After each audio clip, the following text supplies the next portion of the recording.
नमस्कार, आदाब। बोल इंडिया टीवी पर आपका स्वागत है। खैर मकदम है। मैं हूं इरफान। इन दिनों हम आर्ट ऑफ कन्वर्सेशन पर फ्री क्लासेस की एक सीरीज चला रहे हैं जिसमें हम बातचीत की कला या कहें वार्तालाप को रोचक और सार्थक कैसे बनाएं या गुफ्तगू को एक फनी एतबार से कैसे बरतें, इस बारे में यहाँ बातें कर रहे हैं। यहाँ ये बातचीत या वार्तालाप या कन्वर्सेशन या गुफ्तगू का जिक्र एक खास कॉन्टेक्स्ट में ही हो रहा है, ये हम ज्यादा साफ कर देना चाहते हैं। और वो है मास कम्युनिकेशन की फील्ड में जर्नलिज्म को इस तरह इस्तेमाल करना जिससे कि इम्पोर्टेंट सेलिब्रेटेड लोगों की पर्सनल और प्रोफेशनल जर्नी को इस तरह दर्ज कर दिया जाए कि वो हमेशा हमेशा के लिए यूजर्स के काम में आए। ये मेन पर्पस है इस ट्रेनिंग को, यहाँ इस सीरीज को चलाने का। मैं इसे ना तो ट्रेनिंग कहता हूँ ना मैं इसे क्लास कहता हूँ। मैं इसमें कोई टीचर टॉट रिलेशनशिप या टीचर टॉट लिंगो में बात नहीं करना चाहता और ना मैं कोई अपने को ट्रेनर मानता हूँ। मैं चूंकि ये काम बरसों से कर रहा हूँ और मुझे इस काम को करने में मजा आता है, इसलिए मैं चाहता हूँ कि इस काम को, जो कि मैं एक नेशन बिल्डिंग के काम की तरह मानकर इसे करता हूँ, इसलिए मुझे ऐसे लोगों के साथ इस लंबे करियर के दौरान जो मेरे तजर्बात हैं, जो मेरे एक्सपीरियंस है, उनको शेयर करने का मुझे बहुत खुशी है कि मैं इस बात को आप या वो लर्नर्स या वो एस्पायरेंट्स जो इस काम को आगे बढ़ाना चाहते हैं, इस स्पिरिट से ही आगे बढ़ाना चाहते हैं, उनके साथ मैं शेयर कर रहा हूँ। इसमें कोई ऐसा बोस्टिंग मैं अपनी तरफ से नहीं कर रहा हूँ, मुझे बहुत कुछ मालूम है, मैं आपको बता दूंगा, या मैं कोई टीचर हूं, मैं आपको सिखा दूंगा, नहीं। ये हम लोग एक तरह से मिलजुल कर इस बात को एक्सप्लोर कर रहे हैं कि जो मेरा एक्सपीरियंस है वो आप तक कैसे पहुंचे, और जो मैं पहुंचाने की कोशिश कर रहा हूँ उसके रास्ते में जो एम्बिग्यूटीज हैं, जो कंफ्यूजन्स हैं, वो आप सेशन के एंड में हमारे साथ शेयर करते हैं। हम लोग थोड़ी देर बातचीत करते हैं, जब सेशन खत्म कर देते हैं। क्योंकि देखिएगा कि जो हम लोग का कंट्री है इंडिया, वो इतना लेंथ एंड ब्रेड्थ में फैला हुआ है कि कोई एक आदमी या पांच आदमी आ, इस बड़े काम को नहीं कर सकते अकेले। मैं 10-12 साल से इस काम को कर रहा हूँ और इसी स्पिरिट से कि एक long format explorative heart to heart ऐसा कन्वर्सेशन जिसमें लीगेसी स्टोरीज, आपका विजडम इनकैप्सुलेट हो सके, वो मैं करने की कोशिश कर रहा हूँ। लेकिन मैं चाहता हूँ कि आप सभी जो इस बात को एडमायर करते हैं, समझते हैं, वो भी हमारे साथ आए। मैं कैसे करता हूँ उसको आप जानें या शेयर करें और इस तरह हम लोग आगे बढ़ें। पिछले क्लासेस में मैंने रिकैप बार बार किया है कि हम लोग क्या क्या बातें कर चुके हैं और आगे क्या करेंगे, लेकिन आज मैं रिकैप में वक्त को बचाना चाहता हूँ और मैं आपको एक छोटा वीडियो दिखाना चाहता हूँ। इस वीडियो को दिखाने का पर्पस ये है, अगर मैं आपसे कहूँ कि मैंने कमल स्वरूप के साथ एक लंबी बातचीत रिकॉर्ड की। अब हो सकता है कि यहाँ पर मौजूद 9 लोग कमल स्वरूप के बारे में पहली बार जान रहे हों कि ये कमल स्वरूप क्या है। यानी कि वो इतने जाने माने भी तो नहीं हुए कि मैं हैदराबाद में या देहरादून में या लखनऊ में बैठा हुआ या बैठी हुई, इनके बारे में तो मैं मुझे कुछ मालूम नहीं। लेकिन चूंकि वो एक इम्पोर्टेंट आदमी है और मेरी नज़र में इम्पोर्टेंट है, इसलिए मैंने उनको अपने शो में इनवाइट किया। और उस शो को आप देखें, इसके लिए मैंने शुरू में 2-2.5 मिनट का उनके बारे में एक इंट्रोडक्शन, क्योंकि ये प्रोग्राम वीडियो फॉर्मेट में होता रहा, टेलीविजन के लिए होता रहा, तो मैंने उनके बारे में एक छोटा इंट्रोडक्शन बनाया। अब उस इंट्रोडक्शन को बनाने से पहले मुझे, जिसकी बात हम कर रहे हैं इतने दिनों से, कि मुझे पहले तो चीज के ऐसे इंसानों के बारे में जो बहुत अलग तरह से किसी काम को करते हैं, तो उनके बारे में दिलचस्पी रखनी चाहिए ताकि मैं अपडेटेड रहूं, कि अगर वो कभी अपना वक्त स्पेयर कर सकते हैं तो उनको मैं अपने शो में बुलाऊं।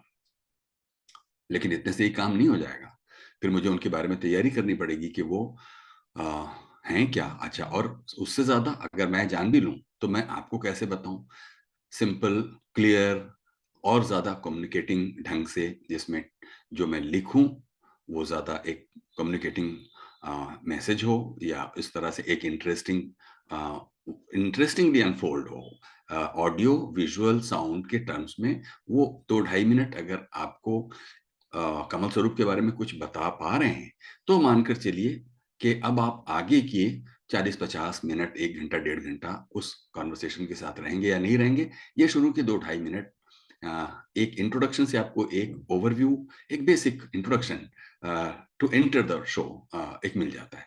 तो उसको मैंने कैसे किया, मैं एक एग्जांपल दिखाना चाहता हूँ। करीब 500 प्लस एपिसोड्स में से कोई एक ही मुझे चुनना था, तो मैंने कहा कि मैं कमल स्वरूप का चुनता हूँ, क्योंकि कमल स्वरूप हो सकता है कि आपके लिए एक अनजान आदमी हो, लेकिन क्या ये इंट्रो देखने के बाद आपके अंदर ये शौक पैदा होगा?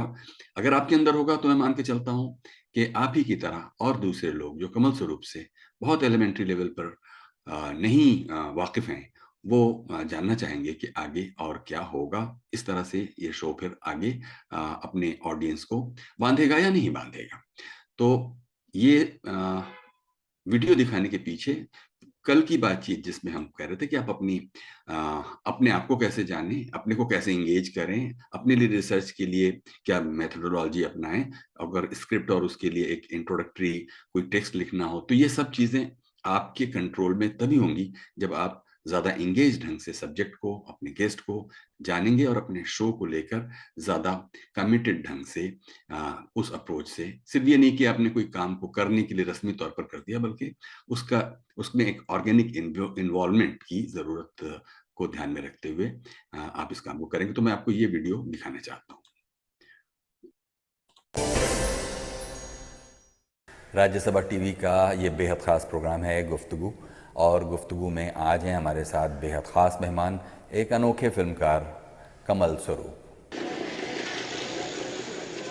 कमल स्वरूप आज से 30 साल पहले अपनी फिल्म ओम दरबदर से चर्चा में आए कमल स्वरूप इस अनोखी फिल्म की वजह से कभी चर्चा से बाहर नहीं हुए। क्या जल रही है? I say to baby, I say to baby, oh my bride, oh my bride, pop pop pop pop pop pop. बोलो पति, दिल में क्या पति? बोलो पति, दिल में क्या पति? फिर भी मैं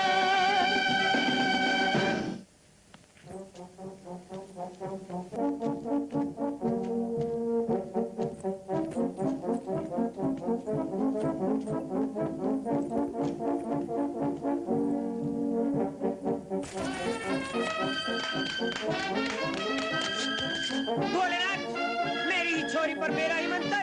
ठहर जा इसी पोज में, अभी करता हूँ फेमस। I am sorry.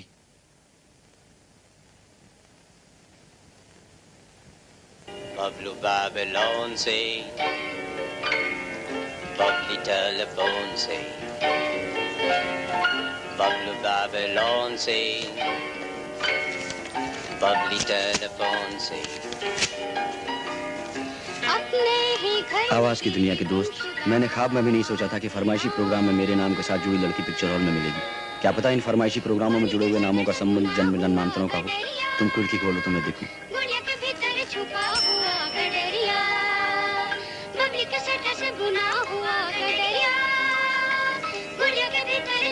मेरी साइकिल का ख्याल रखना, तुम्हारा जी।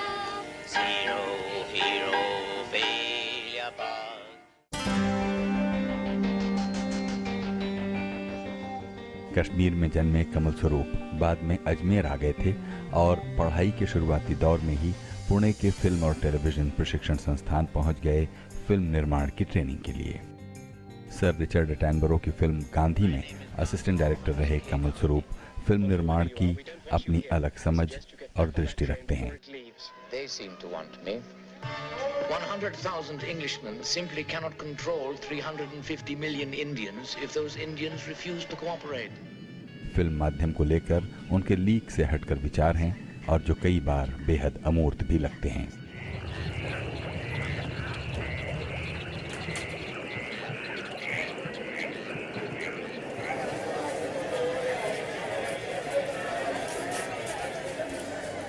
कमल स्वरूप ने बीते 15 वर्षों में डॉक्यूमेंट्री और कुछ प्रायोगिक फिल्में तो बनाई ही हैं। ट्रेसिंग फाल के शीर्षक से उन्होंने ऐतिहासिक महत्व की भी एक ऐसी किताब लिखी है जो फिल्मों और सहयोगी कलाओं की विकास यात्रा समझने के लिए एक जरूरी दस्तावेज है।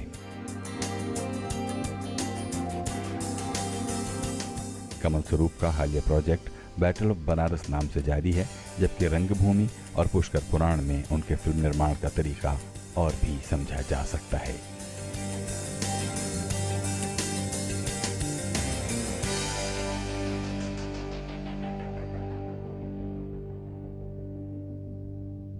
कमल जी, बहुत बहुत स्वागत है।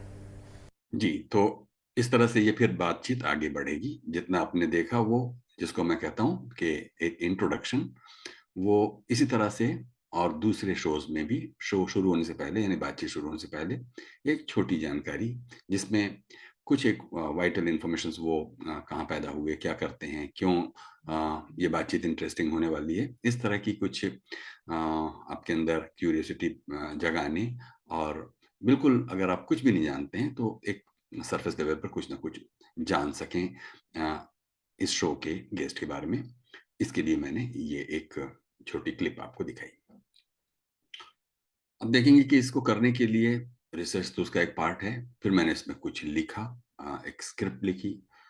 स्क्रिप्ट भी कैसे छोटी सी एक स्क्रिप्ट में क्रिस्प ढंग से, प्रिसाइज ढंग से एक आदमी की जिंदगी के 30-40 साल का सफर कैसे समा जाए, और कैसे देखने वालों को कोई कंफ्यूजन उसमें ना हो, सुनने वाले को आपकी स्क्रिप्ट के फ्लो में, उसमें जो इंफॉर्मेशन हमने स्टिच किए हैं उसमें किसी तरह का कंफ्यूजन ना हो। इस बात का बहुत हम लोग ध्यान रखते हैं, किसी भी स्टोरी में रखते हैं। और जाहिर है कि ये एक बहुत क्रूशियल स्टार्ट है किसी शो का। अगर उसमें बहुत उलझी हुई जबान होगी, उलझी हुई भाषा होगी, बहुत इंफॉर्मेशन लोडेड होगी, बहुत वर्बोस होगा पूरा पैकेज, जिसमें कुछ विजुअल रिलीफ नहीं होंगे, तो ये सब का एक अच्छा खूबसूरत बैलेंस बनाकर इस तरह के और हर इंट्रोडक्शन अपनी तरह का अलग है। अगर वो फिल्म मेकर है तो हमने फिल्म से कोई क्लिप दिखाई, हो सकता है कोई स्पोर्ट्समैन हो तो वो कोई स्पोर्ट्स से रिलेटेड अचीवमेंट्स होंगे उसमें, या कोई राइटर है तो उसकी किताबें क्या लिखी गई, उसने किन अवार्ड्स को हासिल किया, किन जगहों पर वो स्पेशल गेस्ट या कॉन्फ्रेंसेस या डिस्कशंस में गया, या अभी वो फौरी तौर पर किस तरह के राइटिंग प्रोजेक्ट में लगा हुआ है। तो ये सारी चीजें आप शुरू के एक इंट्रोडक्टरी पैकेज में बनाते हैं, जिसको बनाने के कई तरीके हो सकते हैं। पर्पस उसका ये है कि जो बातचीत अब आगे शुरू होने वाली है उसमें एक आदमी के बारे में कुछ एक बेसिक आइडिया आपको लग जाए, अब आप तय कर सकें कि इस प्रोग्राम में आगे हमें रहना है कि नहीं रहना है। इसके लिए हम ये इंट्रोडक्शन रखते हैं। कल जहां हमने छोड़ा था वो स्पीच और आपकी डिक्शन का सवाल था, जो आपकी क्लैरिटी, आपकी आवाज आपके बोलने में होना चाहिए, उसके बारे में हमने छोड़ा था। उसी से हम थोड़ा आगे बढ़ाएंगे। और इस पैकेज को दिखाने के पीछे भी ये भी पर्पस था कि आपने देखा होगा कि इसको मैंने लिखा, लिखने के बाद इसका मैंने एक वॉइस ओवर किया, यानी कि मैं कुछ बोला, इसको मैंने पढ़ा, इस तरह पढ़ा कि उसके साथ जो कोलैबोरेटिव विजुअल्स हैं वो उसी स्पीड से काटे जा सकें और असेंबल किए जा सकें और पैकेज बिल्ड किया जा सके, एक साउंड के साथ, म्यूजिक के साथ, और आपके बोले हुए कमेंट्री कह लीजिए, उससे वॉइस ओवर कह लीजिए, उससे नरेशन कह लीजिए, यानी कि जो कुछ भी आप देख रहे हैं साथ साथ जो सुन रहे हैं, दोनों एक दूसरे को कॉम्प्लीमेंट करते हुए आगे बढ़ रहे हैं। तब आप इसमें अपनी एक स्पीच का इस्तेमाल करेंगे, और तब आपको अपने स्पीच, डिक्शन और अपनी आवाज, अपनी वॉइस को देख कर चलना पड़ेगा। मतलब ये कि उस पर गौर करना पड़ेगा कि उसे मीडियम फ्रेंडली कैसे बनाएं, अगर वो नहीं है तो।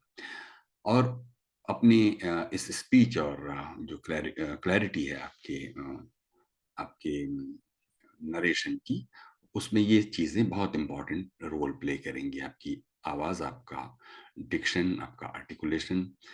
अब ये सब ऐसे जार्गन्स हैं जो बार बार आप सुनते होंगे, लेकिन हम कुछ उसके बारे में यहाँ पे बात करेंगे, क्योंकि मास कम्युनिकेशन में या जर्नलिज्म के इस फील्ड में जब आप स्पीच का इस्तेमाल करते हैं, यानी कि वर्बल कम्युनिकेशन करते हैं, तो ये एक बहुत इंपॉर्टेंट चीज हो जाती है जिस पर हमें गौर करना जरूरी है। जो लोग प्रोएक्टिवली कॉन्शियस हैं पहले से, वो उसको हर रोज ठीक करते रहते हैं, अपनी जो कहते हैं कि ऑडिटरी सेंसेस की वजह से, अपनी एक सेल्फ मोटिवेशन और उस एरिया को और ज्यादा एनरिच करने और ट्रेंड करने और एनहांस करने के लिए। तो वो तो एक सेल्फ मोटिवेशन का सवाल है, लेकिन जितना मुझे मालूम है उसके लिए आप चाहे किसी टेलीविजन शो के होस्ट हों या किसी ऑडियो शो के होस्ट हों या कोई न्यूज़ एंकर हो या कोई रिपोर्टर हो या कोई पब्लिक स्पीकर हो, हर हाल में आपके पास ये जो कम्युनिकेशन स्किल है उस पर उसका रिश्ता आपकी जो स्पीच है उसके साथ जुड़ा है। क्योंकि कम्युनिकेशन लैंग्वेज या टूल्स में स्पीच का एक बिल्कुल अलग ही इम्पोर्टेंस है, और इसका मतलब है कि अपने जो आपके जो थॉट्स हैं, जो आपके आइडियाज हैं, उनको आप स्पोकन वर्ड्स के जरिए जाहिर कैसे करें, जाहिर करते हैं जब आप, तो हम कहते हैं कि आप एक स्पीच का इस्तेमाल कर रहे हैं। तो स्पीच जब हम कहते हैं उसका सीधा मतलब ये है कि आप अपने थॉट्स, आइडियाज, अपने स्पोकन वर्ड्स को जाहिर करने के लिए जो टूल इस्तेमाल कर रहे हैं उससे वो वही है जिसको हम स्पीच कह रहे हैं, जो एक्सप्रेस करने के लिए एक वर्बल कम्युनिकेशन में। तो जब हम स्पोकन वर्ड्स के जरिए यानी अपनी स्पीच से बात कहना चाहेंगे, तो इसमें आपकी स्पीच के जो ऑर्गन्स हैं वो इन्वॉल्व होंगे, वो काम करेंगे। इसमें साउंड प्रोड्यूस करना होगा, यानी कि अगर वो वर्बल कम्युनिकेशन है तो उसमें स्पीच जैसे ही आएगी तो उसका एक सिरा साउंड है, कि जैसे कोई चीज सुनी जा सके, और वो सिर्फ सुनी नहीं जा सके बल्कि उसको डिसाइफर किया जा सके, कि सुनकर उसे समझा जा सके। तो यहाँ पर आपके वोकल कॉर्ड्स का बड़ा रोल होगा, आपका मुंह या जो और चीजें, जो और ऑर्गन्स जो आपके स्पीच में इन्वॉल्व हैं, उनका बड़ा वाइटल रोल होता है। तो ये तो हुआ एक जो आपका साउंड है, जो कई बार एलिमेंट्री लेवल पर आपके मुंह, आपके दांतों, आपके जॉज, आपके होंठ, आपके लैरिंग्स, फेरिंग्स, आपके वोकल कॉर्ड्स से ज्यादा से बढ़ता हुआ आपकी जो पूरा बॉडी है वो भी एक इंस्ट्रूमेंट की तरह काम करता है। वो कैसे करता है हम लोग आगे कभी स्पीच और वॉइस कल्चर पर जब बात करेंगे तो उसमें और गहराई में जाएंगे कि कैसे हम जब हम बोलते हैं तो हमारा पूरा बॉडी उसमें रेजोनेंट करता है, और उस वक्त आपका जो कल्चरल अपब्रिंगिंग है वो भी कहीं ना कहीं उसमें इन्वॉल्व होता है, कि आप कैसे अपने थॉट्स को अपने वर्ड्स में ढालते हुए आप जिस कल्चरल बैकग्राउंड से आए हैं, जिस तरह की आपकी कल्चरल अपब्रिंगिंग हुई है, कितनी हुई है, एक्सपीरियंस क्या है, अपने स्पीच को कम्युनिकेशन का टूल बनाने में आपका एक्सपीरियंस क्या है, वो भी कहीं काउंट करता है। और कुछ मोमेंट्री प्रेशर्स भी काम करते हैं, कि जिस वक्त आप एक्सपीरियंस से एक्सपीरियंस्ड आदमी भी कभी उस पर्टिकुलर कॉन्टेक्स्ट में जब किसी तरह का कोई इमोशनल हैंगओवर हो या कुछ किसी तरह का फिजिकल पेन हो, वो भी आपकी आवाज में, या प्लेजर हो वो आपकी स्पीच में आड़े आता है, और उसको कई बार अच्छा बनाता है, कई बार खराब बनाता है। तो ये अवेयरनेस की जरूरत होगी, लेकिन स्पीच के ये सब पहलू हैं। तो जब हम स्पीच की बात करते हैं तो हमें डिक्शन के बारे में भी बात करना चाहिए। डिक्शन एक्चुअली क्या है, कि जो वर्ड्स हम अपनी स्पीच में इस्तेमाल करते हैं वो उनका सही सही सिलेक्शन, हम अपनी स्पीच उस पर्टिकुलर मैसेज को कन्वे करने के लिए हम वर्ड्स का सही सिलेक्शन करें। इसलिए आपने देखा होगा कि जो लोग बगैर सोचे समझे या बगैर इनफ वोकेबलरी के जो बोलते हैं वो चूकें करते हैं या दोहराते हैं। वो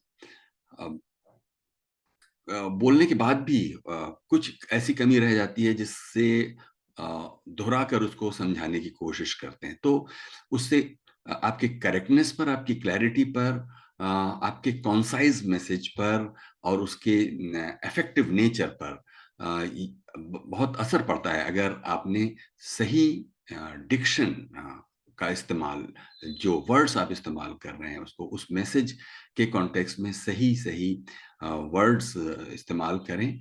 ये बहुत ज़रूरी हो जाता है आपके इफेक्टिव और प्रिसाइज कम्युनिकेशन के लिए। और जहाँ तक बात जर्नलिज्म और कम्युनिकेशन की, वो वैसे भी अपने आप में एक रिस्पॉन्सिबिलिटी से भरा हुआ काम है, क्योंकि वहाँ आपके पास बहुत वेल चोजन वर्ड्स और हर चीज़ के लिए एक प्रिसीशन की एक ज़रूरत होती है, क्योंकि उससे बहुत सारे दूसरे लोग भी मुतासिर हो रहे होते हैं, उससे अफेक्टेड हो रहे होते हैं। इसलिए हमको चाहिए कि हम जो भी इस मास कम्युनिकेशन का मास के साथ कम्युनिकेट करने की इस एक्सरसाइज में अपने डिक्शन का जब चुनाव करते हैं, जब सिलेक्शन करते हैं, तो हमें अपने ऑडियंस को लेकर अपने प्रोफेशन की इंटीग्रिटी और रिस्पॉन्सिबिलिटी को ध्यान में रखते हुए इस बात को जरूर ध्यान में रखना चाहिए कि हम अपने डिक्शन में करेक्ट हों और ज्यादा प्रिसाइज और इफेक्टिव हों। फिर यहाँ आपकी वॉइस का एक मसला आता है कि आपकी आवाज को आप कैसे अपने कम्युनिकेशन में कैसे उसका जो एक ओवरऑल साउंड है, उसका जो एक ओवरऑल टोनल नेचर है, उसको आप कैसे अपने इस पर्पस के लिए, कम्युनिकेशन के पर्पस के लिए कैसे इस्तेमाल करें। तो इसके लिए कोई बहुत मैं ये नहीं कहूँगा कि कोई 1 2 3 4 बुलेटेड ढंग से हम वॉइस को बांट ही चुके हैं। वो मैन टू मैन वेरी करेगा और हर वॉइस अपने आप में एक स्पेशल वॉइस है, इसलिए मैं इस बात को बहुत एंडोर्स नहीं करता हूँ, कम से कम मेल वॉइस के कॉन्टेक्स्ट में, कि उसे हमेशा एक डीप ग्रेनी और बैरिटोन होना चाहिए कि बहन और भाइयों, अब पेटीएम पर 69 रुपीज प्राप्त हुए। बहुत बहुत धन्यवाद बहन और भाइयों। ये भी एक तरीका है, जो एक डीप ग्रेनी बैरिटोन वॉइस, एक प्रिडोमिनेंटली इसको लेकर एक नोशन है कि वो अच्छा माना जाता है, लेकिन वो हर प्रोडक्ट के लिए, हर पर्पस के लिए हमेशा अच्छा नहीं होगा। यहाँ आप अपनी वॉइस के साथ कैसे ज्यादा ऑनेस्टली, ज्यादा कैसे एक ऑर्गेनिक एक्सपीरियंस को पैदा कर सकते हैं, इसमें आप अपनी पिच, अपनी टोन और बोलने का जो रिदम है, उसको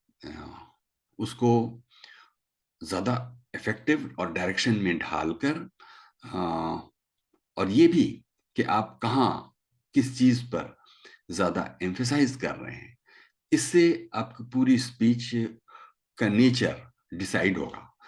जरूरी नहीं है कि आपके पास एक राइट माइक्रोफोनिक वॉइस हो जाए, इससे ही पर्पस सॉल्व हो जाए, नहीं। इसके बाद आगे आपका पिच क्या था, आपका टोन क्या था, आप जिस पर्पस से अपनी वॉइस का इस्तेमाल कर रहे थे, कर रहे हैं, उसको वो कॉम्प्लीमेंट कर रहा है कि नहीं, वो आपका नरेशन का, अपनी वॉइस का इस्तेमाल नरेशन में उस ओकेजन को कॉम्प्लीमेंट कर रहा है कि नहीं, ये सब चीजें आपको खुद डिसाइड करनी पड़ेंगी।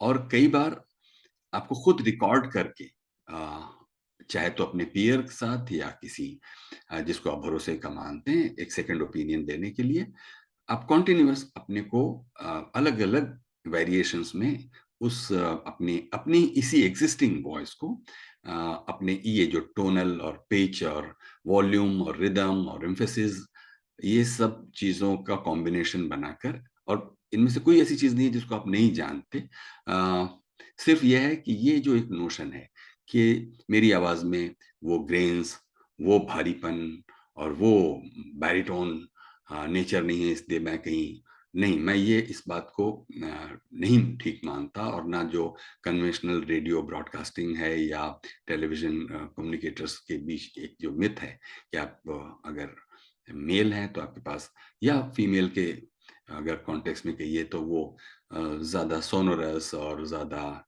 श्रिल और ज्यादा शार्प होगी और एक मेलोडियस वॉइस होगी, ये सारे पैरामीटर्स अलग अलग पर्पसेस के हिसाब से चेंज होंगे, चेंज होते रहते हैं, लेकिन वॉइस फिर भी एक इम्पॉर्टेंट फैक्टर है। जब कोई एक आदमी उसे एक तरह से करता है अपनी वॉइस का बर्ताव, और दूसरा उसे दूसरी तरह से करता है, इसमें बहुत सारे और दूसरे भी फैक्टर्स आते हैं। इसके बारे में भी जब हम लोग वॉइस कल्चर के बारे में बात करेंगे, उसके ट्रेनिंग के बारे में बात करेंगे, तो हम इसको भी लेने की कोशिश करेंगे। लेकिन कुल मिलाकर यह है कि जब आप एक मास कम्युनिकेशन में एक इफेक्टिव मैसेज कन्वे करने और अपनी बात को थोड़ा एक कनेक्ट बनाने और एक स्ट्रांग और एक कन्विंसिंग रास्ते पर ले जाते हैं, तो आपको ये बात ध्यान में रखनी होती है कि आप अपनी आवाज को कैसे ज्यादा इफेक्टिव, इम्पैक्टफुल कैसे बना सकते हैं। और उसमें अगर फीचर नेचर कट की डिलीवरी है, तो उसमें आपकी स्टोरी टेलिंग कैसे, आप उसमें कोई इमोशनल और वैरायटी कैसे पैदा कर सकते हैं, ये चीजें आपकी अपनी वॉइस को धीरे धीरे करके समझने और बरतने से आगे की तरफ बढ़ेंगी। तो कुल मिलाकर अगर देखें तो वर्बल कम्युनिकेशन में जब हम स्पोकन वर्ड्स का इस्तेमाल करते हैं, तो हम हमारा अपना जो डिक्शन है, हमारा जो चॉइस ऑफ वर्ड्स है, वो हमारे इफेक्टिव कम्युनिकेशन को इंश्योर करता है। और जो हमारी आवाज है वो ब्रॉडर ऑडियंस तक उसका जो एक कनेक्ट है, वो उसको इंश्योर करता है। क्योंकि जब तक कोई चीज लिखी हुई है, मैसेज बहुत क्लियर है, बहुत ही साफ है और प्रिसाइज है, लेकिन जब उसे डिलीवर किया जाएगा तो उसमें आपको सेलेक्टिव होकर उसका जो प्रेजेंटेशन है, तो वहां आपको अपने डिक्शन को और आपकी स्पीच का जो टोन है, उसका जो रिदम है, उसको आपको ध्यान में रखना होगा। ये बहुत ही क्रूशियल एक चीज है। यहाँ पर जब आप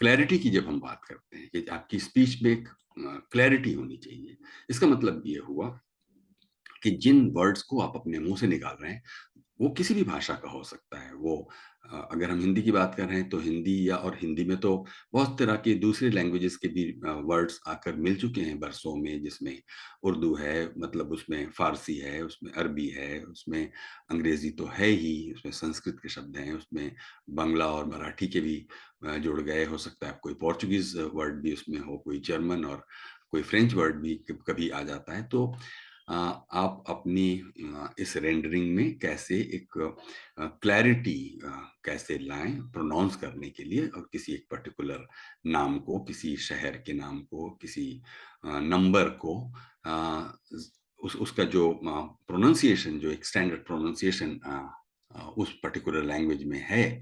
मिसाल के तौर पर अगर आप अरबी और फारसी की बात करें, तो कुछ साउंड ऐसे हैं जो हम लोगों के हिंदी अल्फाबेट्स में नहीं है वो साउंड, लेकिन कुछ ऐसे वर्ड्स हैं जो हमारी हिंदी की जबान के में आ गए और उसी के होकर रह गए हैं। तो अच्छा होता है कि उसमें जैसे कि ख है, फे है, जाल है, या काफ है, ऐसे वर्ड्स जो हिंदी में हैं, उनको अगर आप उस ब्यूटी के साथ प्रोनाउंस कर पाएं, तो कई बार तो मीनिंग ही बदल जाती है अगर आपने उसको मिस प्रोनाउंस किया। तो यहाँ पर ये एक रिस्पॉन्सिबिलिटी भी आती है कि हम किस लैंग्वेज फैमिली का कोई एक वर्ड अपने मुंह से निकाल रहे हैं, और उसको उसी फिमिलियरिटी के साथ अगर हम बोलें, तो और ज्यादा आपका एक जैसे कहते हैं ऑडियंस का जो दायरा है वो बढ़ जाता है।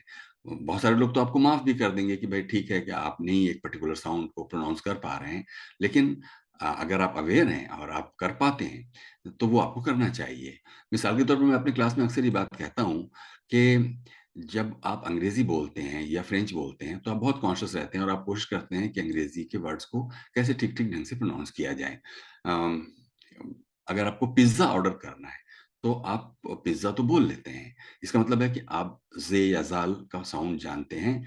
लेकिन अगर आपको जहाज बोलना होगा, तो आप जहाज बोलकर बचना चाहते हैं। तो ये एक तरह से कहिए हिपोक्रेसी मैं कहूँगा, या कहिए कि एक्सट्रीम ऑफ अनअवेयरनेस या इग्नोरेंस है।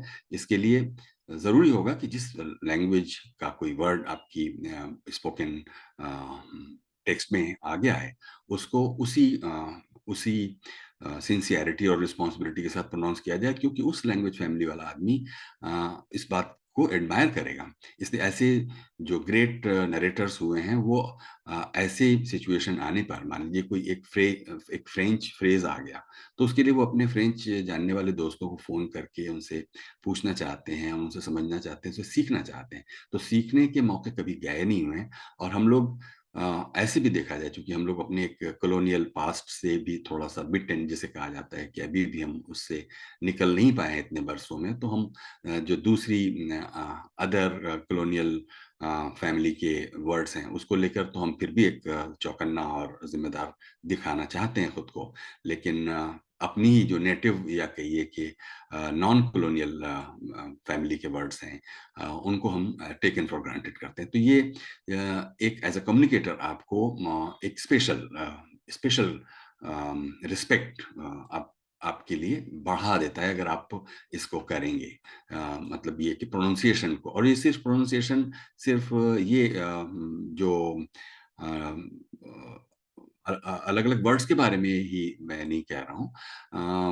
कुल मिलाकर जब एक शब्द के बाद जब दूसरा शब्द आता है, तो एक उसका टेल उसके फेस पर चढ़ ना जाए, इसके लिए आप एक जैसे कहते हैं कि चाहे मुंह में सलाइवा हो, या किसी भी तरह का कोई आपके ओरेटरी ऑर्गन में कोई जैसे कि कहते हैं कि मैं तो फा को फा कहता हूँ।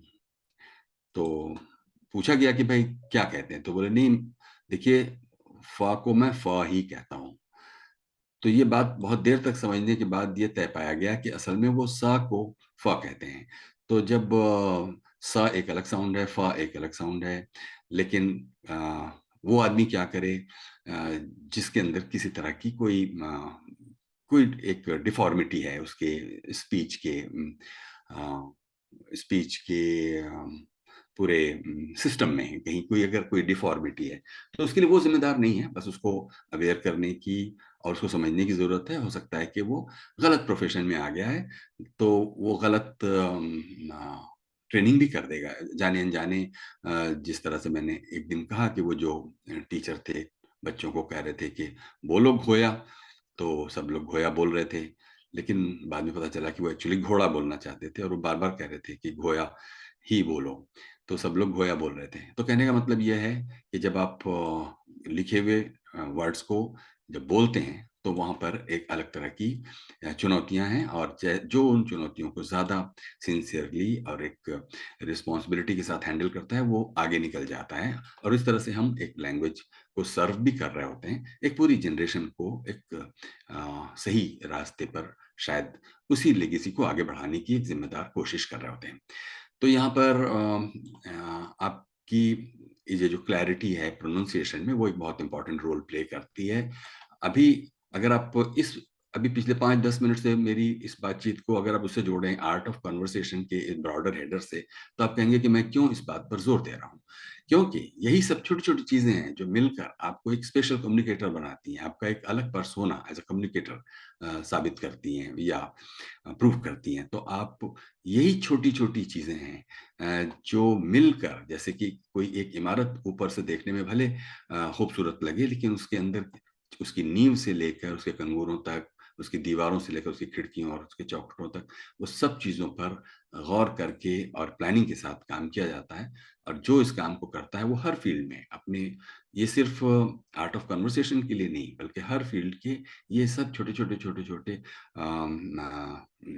ईंटें हैं, या कहिए कि ये कंपोनेंट्स हैं, जिनके बगैर आप हवा में किसी चीज को नहीं पैदा कर सकते। कोई स्पेशल एक्सपीरियंस करने के लिए आपको ये सब छोटी छोटी चीजों का ध्यान रखना पड़ेगा। ये उसका इंटीग्रल पार्ट है।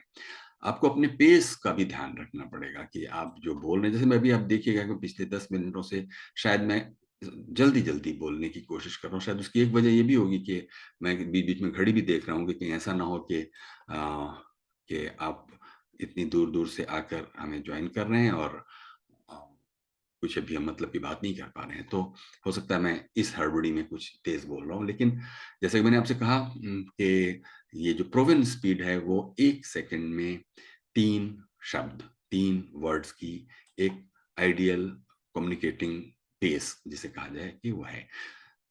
तो लेकिन कभी-कभी ऐसा होता है कि आपको कुछ विजुअल्स के साथ अपने नरेशन को मैच कराने के लिए स्पीड कम या ज़्यादा करनी होती है। ये उस वक़्त आपके अपने तब इसमें ये नहीं कहेंगे कि हम पेस का कोई हमने आइडियल कैलकुलेशन ही करके अपने इरादा करके चले। हमने देखा कि हमें इस कहानी को किस अंदाज में कहना है और उस अंदाज में कहने के लिए हमारे पास म्यूजिक या साउंड ट्रैक या कोई विजुअल क्लिप या कोई स्टिल इमेज या जो भी उससे जुड़े हुए प्रेजेंटेशनल एलिमेंट्स हैं, उनमें एक एलिमेंट आपका वॉइस और नरेशन भी है।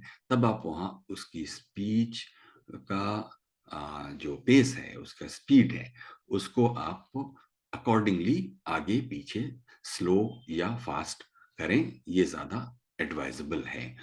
कई बार कोई कॉम्प्लेक्स इंफॉर्मेशन हो तो उसके लिए भी आपको पेस को थोड़ा कंट्रोल करने और थोड़ा ज़्यादा केयरफुल रहने की ज़रूरत है। मिसाल के तौर पर अगर आप कोई एक डेटा पेश करना चाहते हैं, तो वो एक ऐसा उलझाने वाली चीज़ होती है। अगर हम आपसे कहें कि 2019 में भारत की जनसंख्या 3,04,22,800, अब ये इस इंफॉर्मेशन को प्रोसेस करने में भी आपको टाइम लगता है। फिर हमने ये 2018 की बात की थी कि फिर हम 2022 में आ गए, फिर हम कुछ और एक आंकड़ा हमने पेश किया। ये जो माइंड में आपका जो ब्रेन होता है वो इंफॉर्मेशन को कैसे प्रोसेस करता है, इंडियन कंडीशंस में कैसे करता है, उसमें भी हिंदी में कैसे करता है, उसमें भी रूरल एरिया के ऑडियंस को कैसे करता है, ये सब चीज़ों का एक थोड़ा ब्रॉडर आपको ये सब चीज़ें खाते में लेकर चलनी पड़ेंगी। इसको नज़रअंदाज करके कोई एक हवा में आप अपना पेस डिसाइड नहीं कर सकते। डिसाइड इससे होगा कि आप जो चीज़ कन्वे करना चाहते हैं, अपना जो कंटेंट है, वो एंगेज कैसे किया जाए उसको, अ, वो प्राइमरी प्रीमाइस होगा। वहाँ से तय होगा कि आप अपने पेस को स्लोअर या फास्टर या मैचिंग कैसे बनाएँगे, ये सब कुछ आपका डिस्क्रिप्शन उससे जुड़ा हुआ होगा। लेकिन पेस भी एक चीज़ है, ये बताने के लिए मैंने आपको कहा कि आपकी स्पीच में और आपने देखा होगा अपने आस-पास जिन लोगों से हम सुबह से शाम तक मिलते हैं, कुछ लोग बहुत धीरे-धीरे बोलते हैं और कुछ लोग बहुत जल्दी-जल्दी बोलने की कोशिश करते हैं। इस तरह जल्दी-जल्दी बोलने की कोशिश करते हैं कि कई बार वर्ड्स भी मम्बल आपको समझ में नहीं आता है कि बोल क्या रहे हैं। तो ये सब कुछ ऐसी चीज़ें हैं जो कम्युनिकेशन की के इम्पोर्टेंट एलिमेंट्स हैं। यहाँ पर हमको अपने पिच और टोन के बारे में भी अवेयर रहना पड़ेगा कि इस तरह से उसका जो आपकी वॉइस का जो पिच है वो ऐसा ना हो कि वो जैसे नींद या सिंगिंग अ सॉन्ग जैसा कोई चीज़ हो जाए कि सब कुछ एक ही उसमें लय में चल रहा है और वो एक बहुत ही डल और अनइंस्पायरिंग कोई चीज़ हो जाए। तो इसमें पिच में भी एक अवेयरनेस की ज़रूरत है कि हम चूँकि माइक्रोफ़ोन का हम इस्तेमाल करते हैं इसलिए हम बहुत ज़्यादा ड्रामेटिक एक्सट्रीम्स पे नहीं जा सकते, नहीं तो जो हमारे जो माइक्रोफ़ोन और रिकॉर्डिंग इक्विपमेंट्स हैं वहाँ पर हमारे जो हाई डेसिबल्स हैं वो पूरे हमारे प्रेज़ेंटेशन के टाइमलाइन को मैं कहूँगा बहुत वॉयलेंटली हर्ट करते हैं। तो अगर आपने बहुत ज़्यादा अपने पिच के साथ और टोन के साथ एक्सपेरिमेंट किया, एडवेंचरिस्ट बने, तो आप अपनी पूरी टाइमलाइन में बहुत आपको करेक्टिव मेजर्स बाद में करने पड़ेंगे, जो थोड़ा टाइम टेकिंग और कई बार सूटेबल रिजल्ट नहीं आपको हासिल होंगे। तो इसमें ज़रूरी है कि आप अपने पिच और अपने टोन को एक सूटेबल एंथुसियाज़्म बनाए रखते हुए कम से कम रिकॉर्डिंग इक्विपमेंट्स चूँकि आप उसके भीतर ही काम कर रहे होते हैं, तो वो पैरामीटर्स को भी ध्यान में रखें। माइक्रोफ़ोन से कितनी दूर रहकर कितनी पिच हाई की जा सकती है या टोन में वेरिएशन किया जा सकता है, ये भी एक चीज है। और इसी के साथ आपकी वॉल्यूम का कंट्रोल, कि आप कितनी जोर से बोल रहे हैं, ये भी इसके साथ जुड़ा हुआ है। जो कोई ऐसी चीज नहीं है, खाली वॉल्यूम बढ़ाने घटाने से आपकी सॉफ्टनेस और मैसेज की जो कहेंगे कि उसकी एक सोनिक ब्यूटी उससे जुड़ी हुई होती है। तो फिलहाल मैं इस सिलसिले में आपकी स्पीच और वॉइस और डिक्शन के सिलसिले में कुछ और चीजें रह गई हैं, लेकिन मैं यहाँ पर अभी रोकूंगा ताकि हम लोग, अच्छा, और रोकने से पहले मैं आपको एक और वीडियो दिखाना चाहता हूँ जिसका रिश्ता ये इस बात से है जो हम पिछले क्लासेस में बार बार कहते आ रहे हैं कि आप जब अपने गेस्ट को ज्यादा उसके साथ ट्रस्ट बिल्डिंग करते हैं, तो ट्रस्ट बिल्डिंग करते वक्त, जिसको कल स्मृति के साथ भी बात होती हुई मैंने ये बात कही कि वो शब्दों से या किसी शेरो शायरी सुनाने से इससे जुड़ा हुआ मामला है नहीं। वो ट्रस्ट बिल्डिंग एक प्रोसेस में होगी, जिसका एक मिसाल के तौर पर, चूंकि मैंने कल पंकज त्रिपाठी वाले इंटरव्यू का जिक्र आपसे किया था, इसलिए मैं उसी में से एक छोटा सा टुकड़ा दिखाता हूँ। ये याद रखते हुए इस बात को देखिए कि मेरी भी उनसे ये पहली ही मुलाकात थी, लेकिन बातचीत के किसी 35वें 40वें मिनट के आसपास ये बात, ये सवाल आया और वो उनके जवाब से ही ये बात निकली थी। तो मैं ये आपको दिखाना चाह रहा हूँ। तो मैं ये पंकज त्रिपाठी वाला एक छोटा टुकड़ा आपको दिखाता हूँ, जिसमें उन्होंने मुझे अपना बताया कि किस तरह से वो एक होटल में कुछ बतौर शेफ वो काम कर चुके थे। तो बातों बातों में एक आप कुछ एक साइकोलॉजी भी रीड करते हैं। इसका मतलब नहीं है कि आप कोई साइकोलॉजिस्ट हैं, इसका मतलब ये नहीं है कि आप कोई नुजूमी हैं। आप कई तरह के लोगों से मिलते मिलते आपको एक अंदाजा होता है कि एक खास ट्रेट के, एक खास बनावट के लोग एक खास तरह के डिसीजन लेते हैं। ये कई बार ये जजमेंट गलत भी होता है, कई बार सही भी होता है, लेकिन जैसे जैसे जैसे आप इसको कॉन्शियसली करना शुरू करते हैं तो आप उसी तरह उसको भी मास्टर करने लगते हैं। अब ऐसे पूछा जाए तो आर्ट ऑफ कन्वर्सेशन का इससे क्या लेना देना है नुजूमी होने या ना होने से? तो बात नुजूमी की नहीं है, बात ये कि आप अपने गेस्ट में कितनी ऑनेस्टली, एक इंगेजिंग ढंग से एक दिलचस्पी दिखा रहे हैं, और उस वक्त सिर्फ एक चीज से नहीं, या पिछले हुई 30 मिनट की बातचीत के किसी नुक्ते पर आकर नहीं, बल्कि आप अपनी जिंदगी में मिले हुए जिन 30,000 50,000 लोगों से आप मिल चुके अब तक की अपनी जिंदगी के 40वें साल तक या 50वें साल तक, वो सबका निचोड़ भी तो आप कहीं ना कहीं इस्तेमाल करते हैं। तो इसलिए मैं ये आपको दिखाता हूँ। मैं कुक भी हूँ बहुत अच्छा, एक होटल में हाँ, वो क्या कहानी? शेफ की नौकरी करता था मौर्या पटना में मैं। तो ये जो होटल मैनेजमेंट वाली बात आपने बताई, वो ठीक से ज़रा ब्यौरेवार बताइए कि मतलब, क्योंकि एक नेता एक तरफ तो मतलब नेताजी के लिए भीड़ जुटा रहे हैं, मंच पर से नाटक कर रहे हैं, हाँ। गए थे डॉक्टर बनने, लेकिन होटल में खाना बनाने लगे। कितना कुछ है ना, अद्भुत है ये जीवन, पता नहीं क्या क्या करवाए। मेरे चाचा ने, मतलब वो हुआ कि तुम तो कुछ कर नहीं रहे हो, मेडिकल में 2 बार में तुम्हारा हुआ नहीं, एक निकला FCI का भर दो। मैं भर दिया, उसका एक छोटा सा रिटन टेस्ट हुआ, पास हो गया। तो 12,000 रुपये आता हुआ कि इसमें किचन की ट्रेनिंग करो। और तब भारत के बाहरी मुल्कों में इंडियन कुक के बड़े डिमांड थे, यूरोप में, इवन जापान में बहुत पैसे मिलते हैं इंडियन कुक को। तो बोले ट्रेनिंग कर लो, यहाँ सीख के और चले जाना तुम UK, लंदन में जाके इंडियन कुक बन जाना। तो मैं अभी चेक कर लिया। वो ट्रेनिंग ख़त्म 2 साल करने के बाद मेरे को मौर्या पटना के एक बड़े होटल में मेरी नौकरी लग गई। तो वहाँ मैं प्याज और आलू छीला 10 दिन बैठ के 30-30 किलो। शुरुआत में ही होता है ट्रेनिंग के साथ, अप्रेंटिस में आगे आलू प्याज छिलो। तो ये सब आलू प्याज अंडा छिलते छिलते फिर धीरे धीरे उन लोगों ने देखा लड़का भाग नहीं रहा है। पहले ट्राई करते हैं कि प्याज पे भाग गया तो भाग गया, मैं टिका रह गया। मैं 35 किलो प्याज 4 दिन 6 दिन छिलता रहा, आंसू आए तो आए। फिर आलू छिलवाए, टिका रहा, फिर अंडे छिलवाए, तो उनको लगा यार टिकेगा ये ट्रेनिंग होती है होटल लाइन में। फिर मैं 2 साल नौकरी किया और basic Indian, Chinese, pantry, Mughlai, south Indian, continental, even सबका बेसिक जानता हूँ मैं थोड़ा थोड़ा। सब में 3-3 महीने काम किए थे। उसको भी मुझे बड़ा रिलेट अब करता हूँ मैं एक्टिंग से। मेरे साथ क्या होता है ना कि अगर कोई सब्जी बनानी है, दाल बनानी है, तो उसका मैं ना एंड प्रोडक्ट पहले देखता हूँ अपनी इमेजिनेशन में कि ये इसका टेक्सचर ऐसा होगा, कलर ऐसा होगा, थिकनेस ये रहेगा, और फिर मैं प्रिपरेशन चालू करता हूँ। मेरा एंड प्रोडक्ट नियर अबाउट वैसा ही होता है जैसा मैंने सोचा था, उसी के आसपास का। एक्टिंग में भी हम कोई रोल करने जाते हैं तो हम जो प्रिपरेशन करते हैं ना, तो हम एंड प्रोडक्ट सोचते हैं कि शायद ऐसे चलेगा, वो आदमी ऐसे देखेगा, ऐसा बॉडी लैंग्वेज बना सकते हैं। आज ही दिन में आते हुए मैं एक रोल के बारे में सोच रहा था, मैं सोचा यार कि उसको हमेशा अगर आईब्रो ऊंचा रखे तो कैसा रहेगा ऐसे ही थ्रू आउट फिल्म में। तो वो चलते रहती है प्रक्रिया हमेशा। तो अब रिलेट करता हूँ कुकिंग का ना, कि कुकिंग में प्रिसाइज बहुत ज़रूरी है कि आप हल्दी कितना डालोगे, नमक का अमाउंट कितना होना चाहिए, नमक ज़्यादा हो गया तो भी गड़बड़ है, कम हो गया तो भी गड़बड़ है।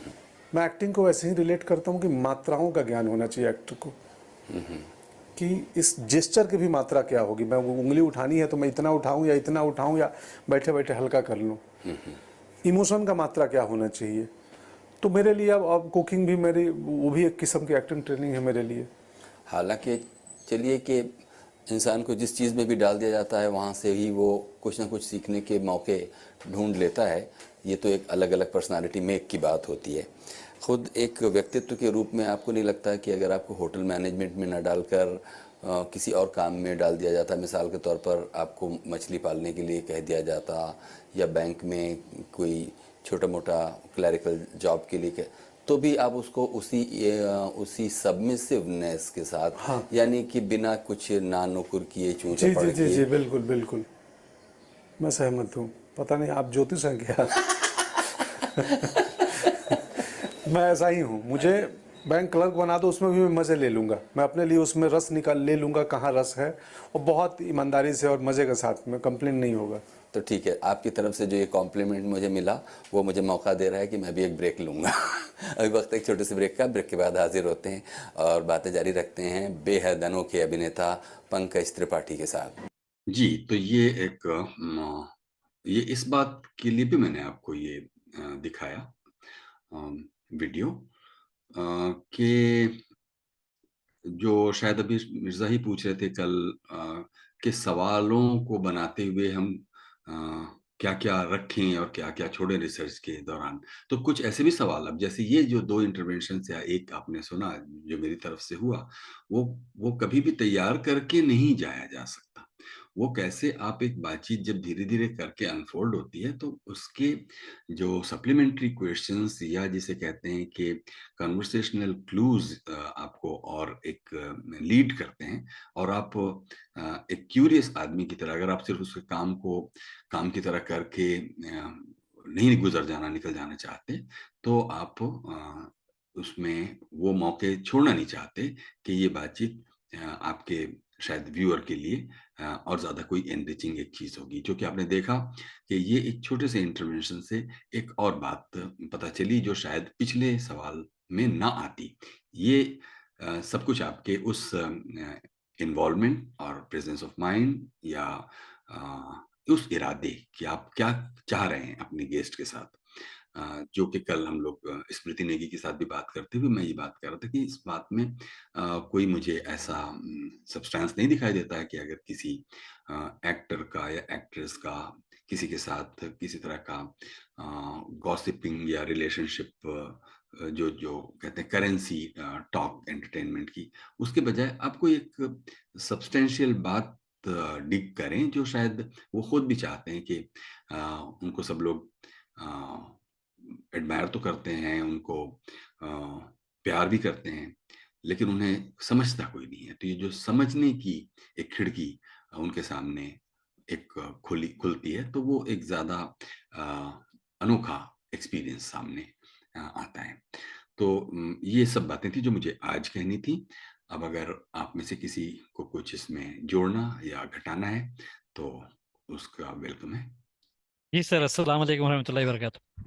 जी मैं आमिर बोल रहा हूँ। या, सब मेरी आवाज़ जब डायरेक्ट सुनते हैं तो कुछ और होती है, फ़ोन पे कुछ और होती है, मोबाइल पे रिकॉर्ड करे तो कुछ और होती है।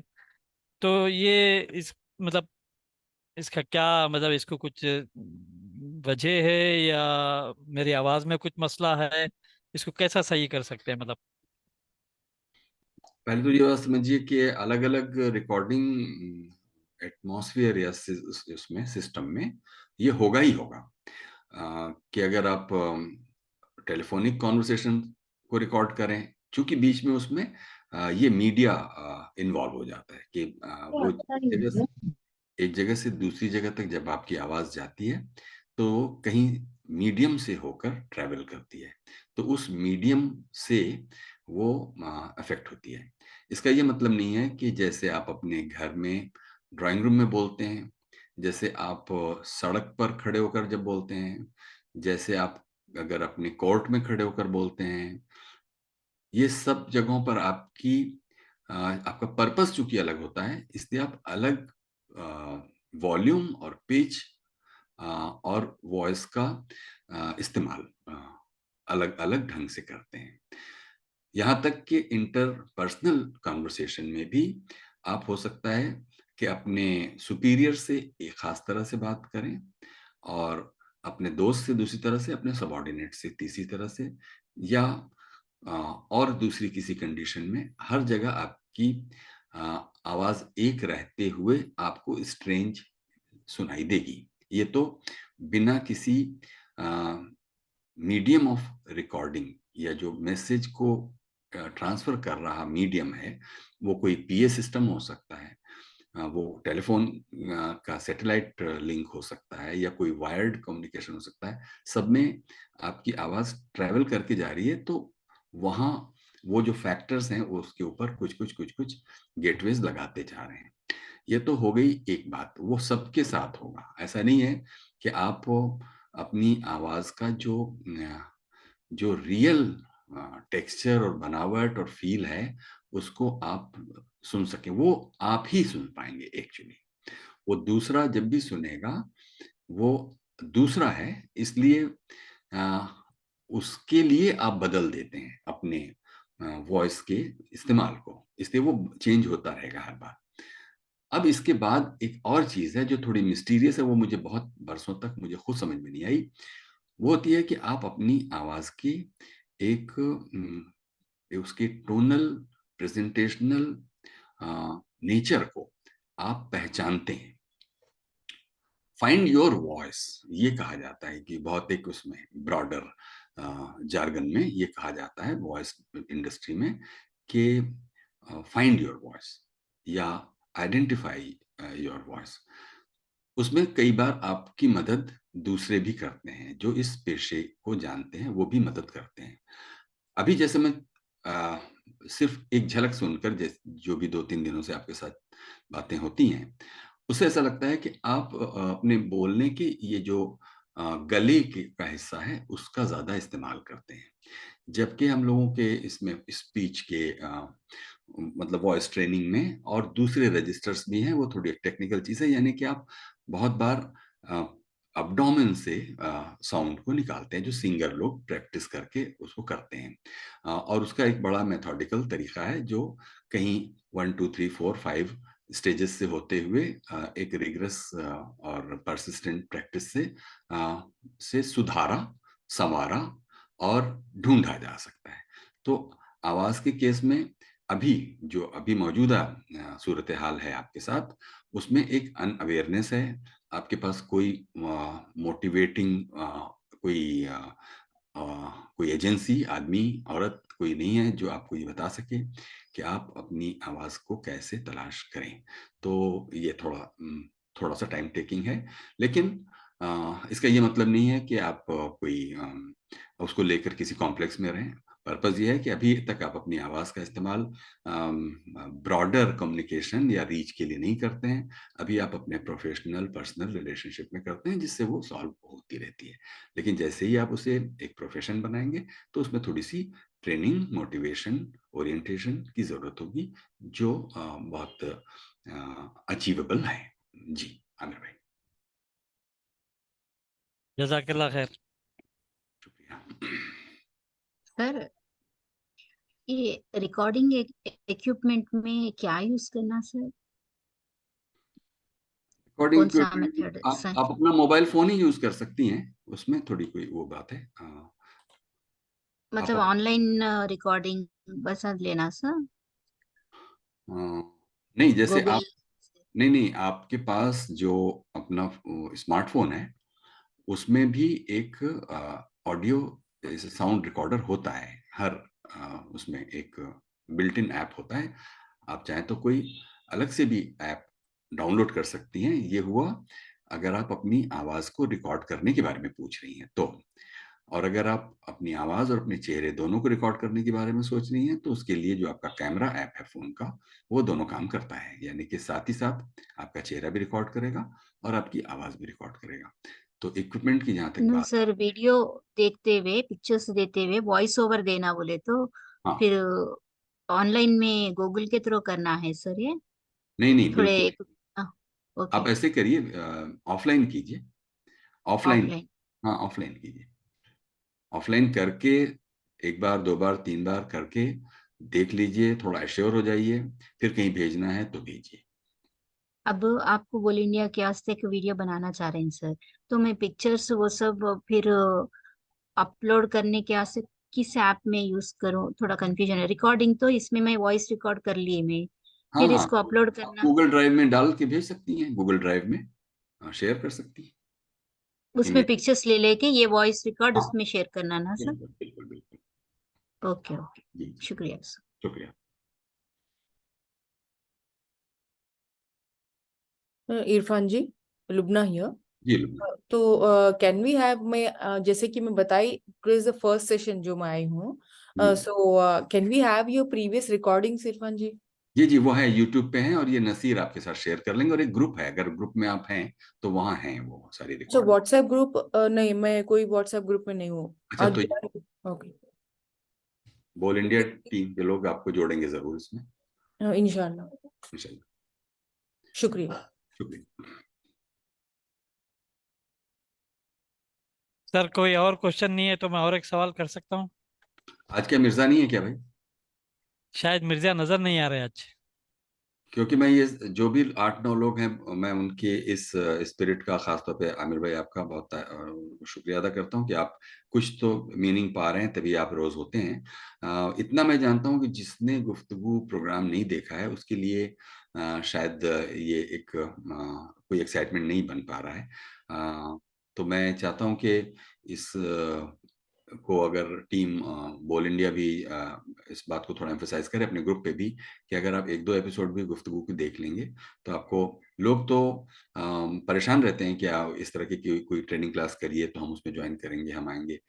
लेकिन मैं देख रहा हूँ कि जो लोग 2-3 दिन पहले भी कुछ 20, 22, 27 तक नंबर पहुंच गया था, वो शायद उनके लिए कोई, क्योंकि खासतौर पर मैं अगर कहूँगा कि स्मृति जैसे थी कल, या और भी किसी का सवाल था, तो वो कोई फंक्शनल करंट अफेयर्स जर्नलिज्म पर कुछ सवाल पूछ रहे थे, जो अभी एजेंडा नहीं है यहाँ पर। हमने साफ कर दिया था कि ये यहाँ पर हम लोग day to day Congress BJP politics के बारे में बात नहीं कर रहे हैं। हम लोग एक स्पेसिफिक पर्पस से कन्वर्सेशन को कैसे करें, कैसे उसको अपनी स्किल सेट कैसे डेवलप करें, इस पर हम बात कर रहे हैं। तो हम इस बहस में कि जर्नलिज्म का एथिक्स क्या है और किसने सच कहा किसने झूठ कहा, उस पर हम लोग फिर अलग से कभी करेंगे। तो ये इस बातचीत का पर्पस कन्वर्सेशन की आर्ट को, जो मैंने सीखा है, उसको आपके साथ शेयर करना है। जी सर मैं थोड़े कन्वर्सेशन का आजकल बच्चों से थोड़ा ऑब्जर्व करी सर। ज्यादातर बच्चे किस में ज्यादा लाइक कर रहे? ज्यादा फास्ट रहना बोलते, ज्यादा स्लो कुछ भी बोल रहे तो भी, लेंथी बोल रहे तो भी they won't give any attention sir. Means shorts ज्यादा देखने को, म्यूजिकल वे में रहना, इमिडिएटली कन्वर्सेशन रहना बोलते।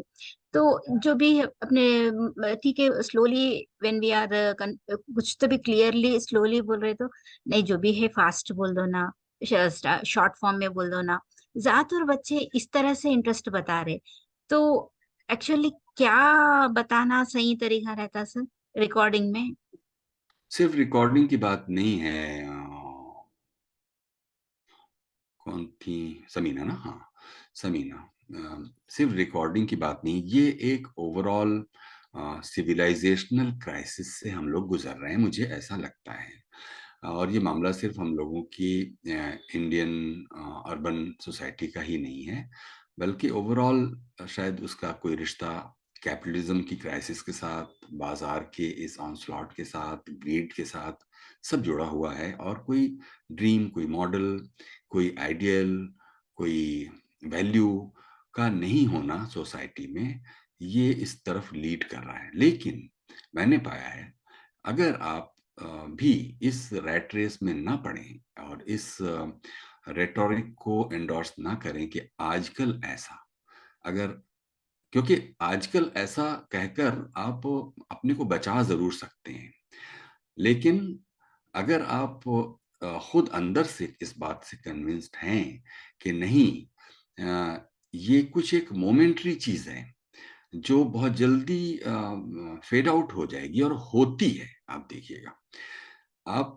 पिछले 10 वर्षों में पॉपुलर डोमेन में आए हुए सेलिब्रिटीज या म्यूजिक या ट्रेंड्स को आप देखिए, आपको पता चलेगा कि वो कैसे आते हैं, और ऐसा लगता है कि वो तो अभी कभी जाएंगे नहीं कभी। ये जैसे कोलावेरी डी, आपने गाना सुना, कोलावेरी डी जिस साल आया, लग रहा था कि इसके सामने तो दुनिया की सारी चीजें धुंधली हो जाएंगी और यही चलेगा।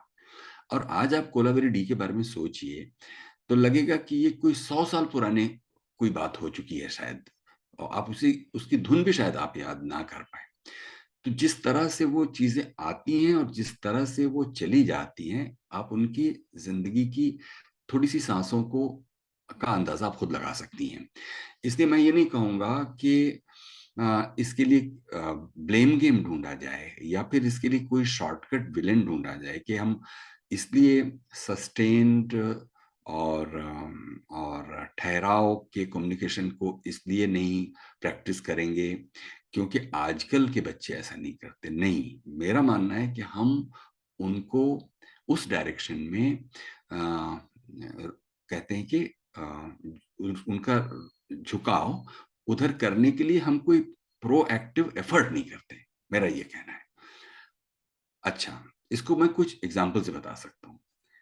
वही बच्चा जो कह रहा है कि भाई जल्दी बोलो, मुझे टाइम नहीं है, मुझे तो अभी निकलना है, जल्दी बोलो, बल्कि अगर तुम्हें कोई भी चीज कहना है, उसको कोई मैसेज भी करना है, तो बजाय फुल फ्रेजेस के बजाय उसके इनिशियल्स बता दो, मतलब तो ताकि वो समझ में आ जाए कि उसमें टाइपिंग में भी उतना टाइम ना लगे। लेकिन अगर आप उसे कोई एक इंटरेस्टिंग कहानी सुनाएं जो उसकी किसी उलझन को या उसके उस वक्त के किसी दिलचस्पी को एड्रेस करे, क्योंकि अलग अलग दौरों में हम सभी अलग अलग दिलचस्पियों से गुजरते हैं। अगर आप देखिए कि ये ग्रोइंग अप का एक प्रोसेस ही है जिसमें आप एक खास उम्र में खास तरह की चॉइसेस होती हैं आपकी, फिर पीयर की वजह से होना शुरू हो जाती, फिर पेरेंट्स की वजह से, फिर सोसाइटी, फिर एक ट्रेंडी अप मार्केट बने रहने के लिए। तो इतने बहुत सारी चीजें हैं जो आपकी चॉइसेस को अफेक्ट कर रही होती हैं कि किस तरह का आप म्यूजिक सुनेंगे, किस तरह के कपड़े पहनेंगे, कहाँ हैंग आउट करेंगे। ये सब बड़े लाइव सवाल हैं, और ये सबके लिए कोई एक यार्ड स्टिक नहीं हो सकती कि जिससे सबके ऊपर लागू कर दिया जाए और सबको उससे निकाल लिया जाए। नहीं, बहुत वो केस स्पेसिफिक होगा। जैसे अगर आप अपने घर में ही 2 बच्चों को देखिए तो 2 के अलग अलग चॉइसेस और बिहेवियर होंगे, 2 के अलग अलग रिस्पॉन्सेज होंगे अगर आप उनको कोई बात समझाने की कोशिश करती हैं। यानी वो 2 स्पेशल लोग हैं। तो हम जब पहले तो अगर हमें अवेयर होना पड़ेगा कि क्या ये कुछ गड़बड़ है तो उनके लिए क्या बेनिफिशियल हो सकता है, बजाय इसके कि हम उसमें कोई वैल्यू जजमेंटल होकर उनको कोई डंडे मारना शुरू कर दें या रेजिमेंटेशन शुरू कर दें। नहीं, समझना होगा कि क्यों है जो ये ऐसा हो रहा है, और कैसे एक लेवल तक, ये नहीं कि हम अपनी मर्जी की कोई दुनिया उनके सामने खोलना चाह रहे हैं। अच्छे और बुरे का हमको भी कुछ एक थोड़ा भान और अंदाजा और एक समझ है, वो हम अपनी समझ के हिसाब से उनके सामने ओपन कर सकते हैं, एक ऑप्शन रख सकते हैं। तो इसीलिए आप करके देखिए, जो बच्चा आपका या जो भी जिसकी बात कर रहे हैं जो बहुत जल्दी में है, उसको जरा एक बैठा कर एक छोटी सी कहानी सुनाइए। तब आप देखिए कि अगर उस कहानी को सुनाने में के पीछे आपका इरादा भी ठीक है और आपको भी वो अच्छी लगती है, तो देखिएगा कि उसको भी अच्छी लगेगी, क्योंकि उसके सामने आप अल्टरनेटिव एस्थेटिक चॉइसेस नहीं रख रही हैं, इसलिए वो अपनी धुन में, अपनी दौड़ में दौड़ा चला जा रहा है। क्योंकि सब लोग मानते हैं कि ऐसे दौड़ना, ऐसे भागना, और जब जब कोई इस तरह के इन्फ्लुएंसर सो कॉल्ड जो आ रहे हैं, उनको ही उनके बताए हुए कपड़े पहनना, उनके बताए हुए स्टाइल अपनाना, उनकी लाइफस्टाइल को एडमायर करना, ये सब चीजें तो होंगी ही। क्योंकि आप सोचिए कि आपकी लड़ाई किससे है? एक बहुत बड़े रोबस्ट मार्केटिंग जायंट से है, जो सुबह से शाम तक उसमें इसलिए बिग बॉस जैसे कैरेक्टर्स और आइडियल्स खड़े किए जाते हैं कि आप एक वैल्यूलेस लाइफ जी सकें। और तब आपके बच्चे उससे बचेंगे कैसे, जबकि उनके हाथ में वो एक जादू की पुड़िया है, जहां वो आप रीलों के जरिए, शॉर्ट्स के जरिए और इन्फ्लुएंसर्स के जो ये हैं कैप्सूल, इंस्टेंट उसके कि आप जल्दी ठीक हो जाएंगे, इसको खा लीजिए तो आप, नहीं होगा। एक प्रोसेस होता है किसी चीज को ठीक होने या एस्थेटिक चॉइसेस अपनाने के लिए, एक प्रोसेस होता है जिसमें बहुत बड़ा रोल तो मतलब हम नहीं कहेंगे सिर्फ फैमिली का और सिर्फ इमीडिएट जो जो सोशल एनवायरनमेंट है, सिर्फ वो नहीं। क्योंकि उस इन दोनों चीजों की लड़ाई मेरी समझ में, मैं जो भी मेरी छोटी सी समझ है, मुझे लगता है कि वो एक बहुत रोबस्ट, वायलेंट, क्रूएल बाजार के साथ है। और वो बाजार तब तक हारना नहीं चाहेगा जब तक उस आपकी चॉइसेस को ओरिएंट करके मुनाफा कमाता रहेगा, तब तक वो हारना नहीं चाहेगा। उसमें वो पूरी ताकत हर तरह से झोंकता है और उसी के लिए सेलिब्रिटीज का भी ऑब्जेक्टिफिकेशन करता है, फिटिशाइजेशन करता है और उसको अपने काम में लगाता है। इसलिए भी गुफ्तगू को लोग अलग ढंग से देखते और एडमायर करते हैं, क्योंकि हमने सेलिब्रिटीज को इंसानों की तरह पेश किया कि वो सिर्फ डाबर के अंडरवियर और बनियान और विमल इलायची ही नहीं बेचते हैं, बल्कि वो एक धड़कते हुए दिल भी हैं और उनको भी ये दिल होता है कि कोई उन्हें समझे और कोई उनसे ऐसी बात पूछे।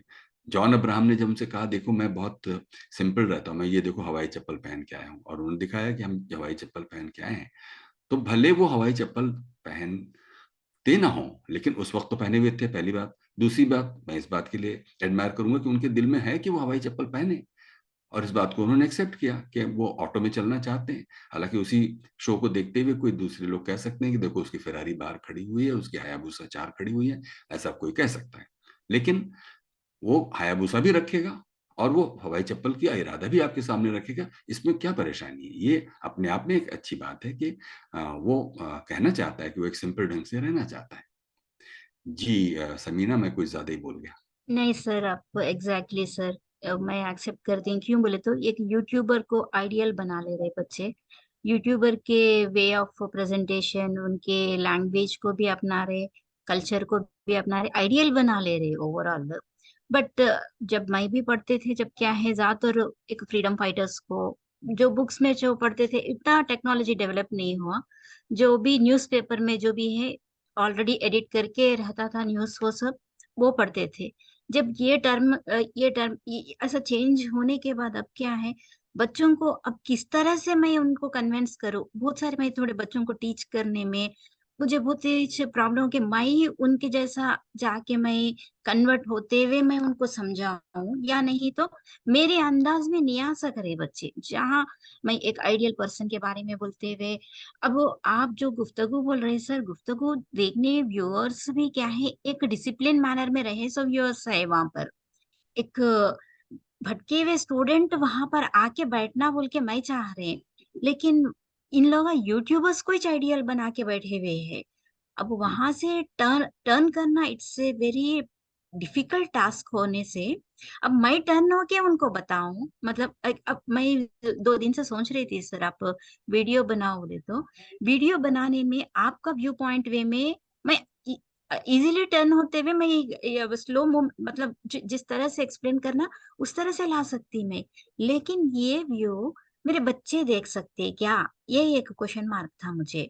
क्यों बोले तो ये जनरेशन मेन अपनाना है, ये तो मैं थोड़ा पूछ के देखी, मैं थोड़े स्टूडेंट से, छोटे बच्चों से, ये म्यूजिक्स में तो नहीं, थोड़ा फास्ट रहना, थोड़ा म्यूजिकल रहना, थोड़ा इम्प्रेसिव रहना, और जो बैकग्राउंड जो इमेजेस जो रहते हैं ना, बहुत इफेक्टिव रहना। वो जब देखते ही थोड़ा कुछ तो भी सुनना बोल के रहना। तुम्हारे आवाज देखे तो पुराने रेडियो में आए सो मैडम की आवाज ही चाह रहे, वैसा बोले तो कौन सुनते। ये पूरा मैं व्यूज सुनी सर।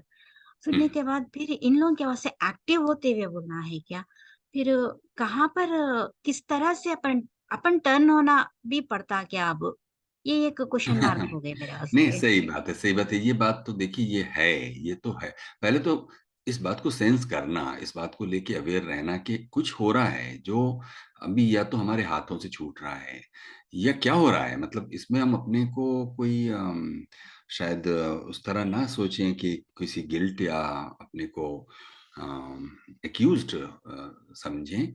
लेकिन हाँ, पहले तो समझें कि कुछ है। अभी मैं भी एक स्कूल में था परसों, जहां मुझे 6 से लेकर 12 तक के लड़के लड़कियों के साथ करीब 500-700 बच्चों को एक साथ एड्रेस करना था।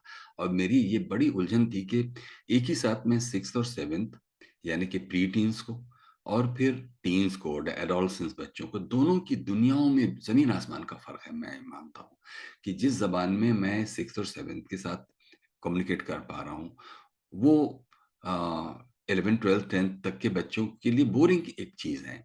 और वही 10th 11th 12th तक के बच्चों को अगर कोई मैसेज कन्वे कर पा रहा हूँ, तो ये जो 6th 7th वाले बच्चे हैं वो एक तरह से अपने आप को छूटा हुआ और अबंडेंट फील कर रहे हैं। तो ये एक ही साथ इस जनरेशन के साथ कम्युनिकेट करने के रास्ते में, क्योंकि कोई आइडियल्स नहीं है, अभी हमारे सामने कोई ख्वाब नहीं है, शायद कोई आइडियल नहीं है कि हम क्या आज की तारीख में, जिसे कहा जाता है कि हर चीज बिकती है, खरीदने वाला चाहिए, इस लेवल की हम लोग मार्केट और उसमें है। मतलब अच्छेपन की पहचान ये नहीं है कि समीना कितना अच्छा बोल लेती हैं या गा लेती हैं या कितना अच्छा वो ड्राइंग बना लेती हैं।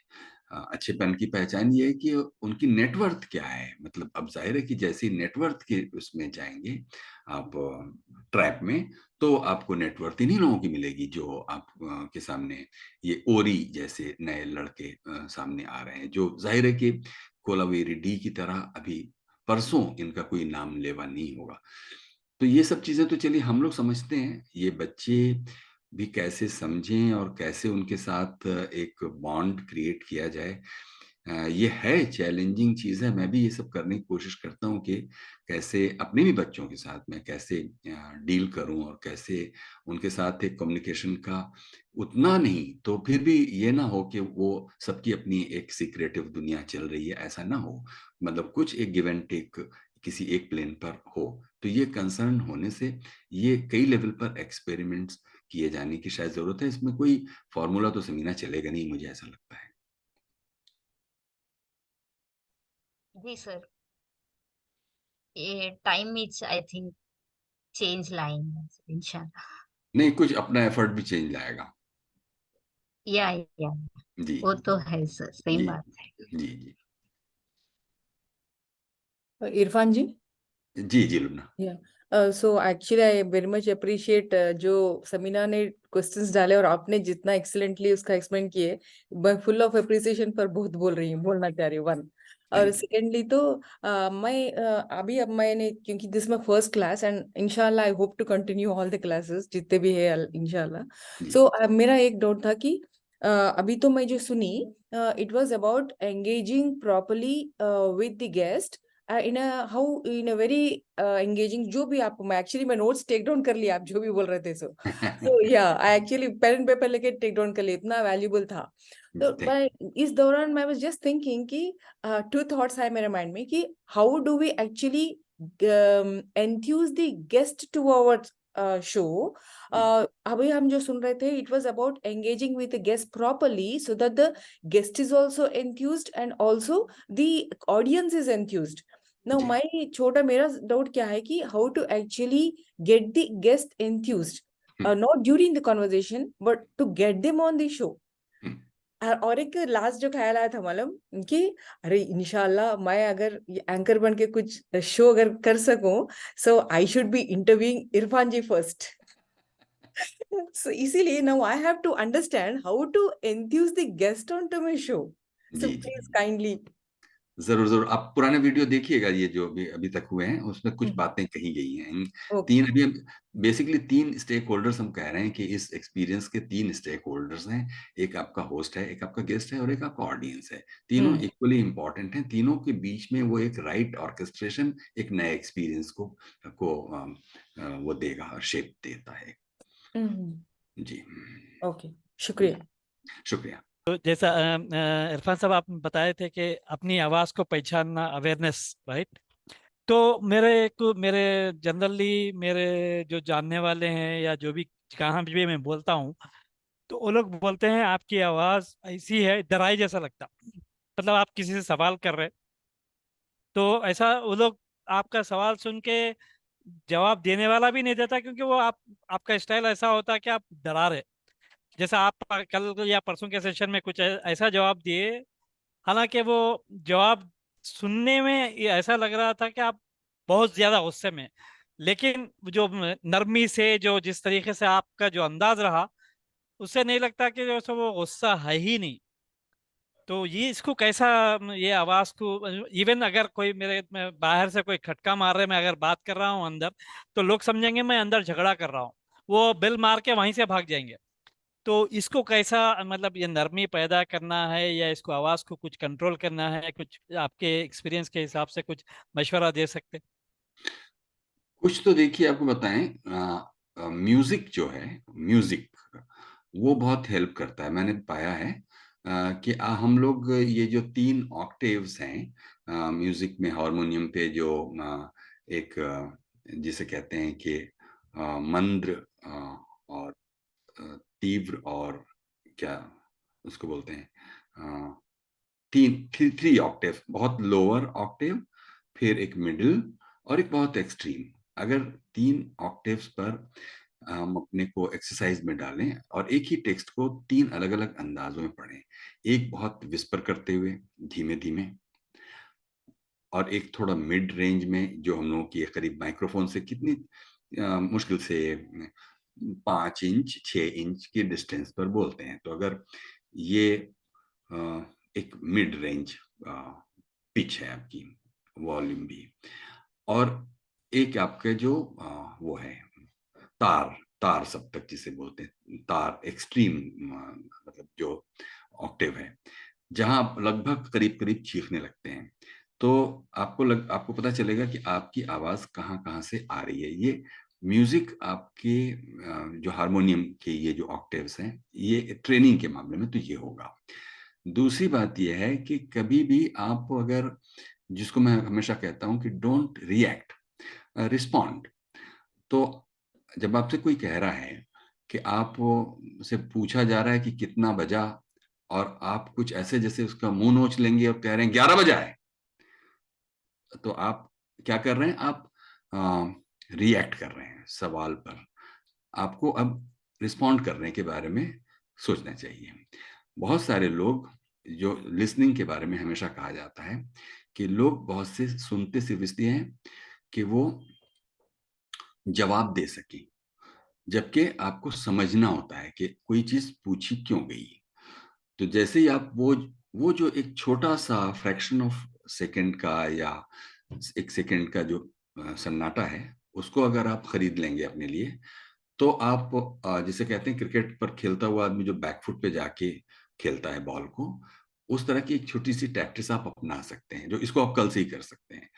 जैसे कि आप किसी कॉन्शियस मोमेंट, कॉन्शियस आवर्स में, हमेशा तो नहीं होगा क्योंकि फिर लगेगा कि आप मशीनी हो गए और आपको भी पहचानने वाले लोग कहेंगे क्या हो गया आमिर, बदल गए भाई, तो वैसे नहीं थे भाई तुम, मतलब कुछ हो गया गड़बड़। तो ऐसा भी ना हो कि कोई आपको पहचान ना पाए, आप रहें वही वाले आमिर जो मुंह नोच लेता है किसी भी सवाल पर जवाब देते हुए लगे लोगों को।